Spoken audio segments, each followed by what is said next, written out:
கூட்டுறவு மருத்துவ வசதி திட்டம். இந்த திட்டத்தின் கீழே பாத்தீங்கன்னா கூட்டுறவு அமைப்புகளாக சேர்ந்து இவங்க எல்லாரும் மருத்துவ துறையில மருத்துவ சேவைகளை செய்யறதுக்காக உந்துவித்துதல் தான் இந்த திட்டத்தினுடைய லட்சியம்.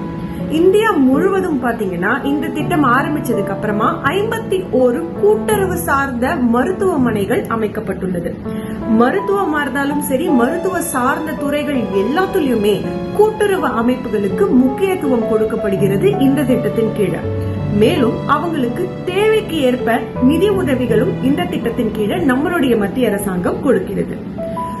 அந்த ஒரு கூட்டுறவு முழுவதுமாவே பெண்கள் சார்ந்து பெண்களா நடத்துற கூட்டுறவாக இருந்தால் அவங்களுக்கு வட்டி மானியமும் நம்மளுடைய மத்திய அரசாங்கம் கொடுக்கிறது. இது மூலமாக கூட்டுறவு அமைப்பு பிரபலப்படுத்தப்படுகிறது, அதை ஊக்குவிக்கிறாங்க.